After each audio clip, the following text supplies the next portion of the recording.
এই জান্নাতুল আম্মু, বলো। ধান তো আমাদের অনেক সুন্দর হয়েছে তাই না?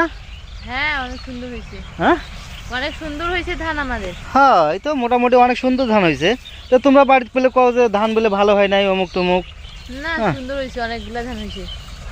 হ্যাঁ, কিন্তু হয়েছে এই যে মাঝে মাঝে এই যে এরকম হয়েছে কেন রে? এই যে এরকম সাদা সাদা হয়ে গেছে। হয়, এই যে এরকম সাদা হয়ে গেছে, এটা ধান তোমার শুকিয়ে গেছে।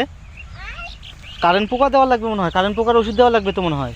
কেন আমরা কারেন্ট পোকার ওষুধ দিছি না? দিছি তো, ওটা আজকে কয়েকদিন হয়ে গেল, 10-15 দিন হয়ে গেল।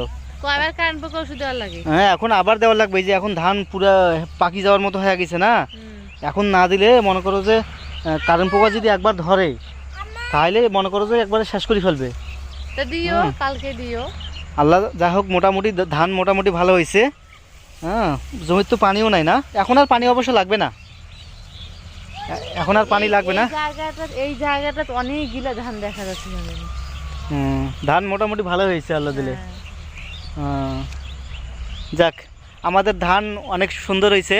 এই যে আপনারা দেখেন, মোটামুটি এবার প্রায় সবারই ধান ভালো হয়েছে মাশাল্লাহ। কিন্তু এখন আমাকে করা লাগবে, ওই যে কারেন্ট পোকার ওষুধ দেওয়া লাগবে, না হলে ওই হয়তো ওই কারেন্ট পোকা ধরলে পরে আবার এই ধানগুলা সমস্যা দেখা দিবে, ধান সব পাতানের মতন হয়ে যাবে। ধান আমার পুরো মানে পাকি যাওয়ার মতো হয়ে গেছে, আর 8-10 দিন গেলে মনে হয় আমি কাটিয়ে নিতে পারবো আর কি ধানটা। তো যাই হোক, আর কয় টাকা যাবে, কারেন্ট পোকার ওষুধ না দিলে হবে না।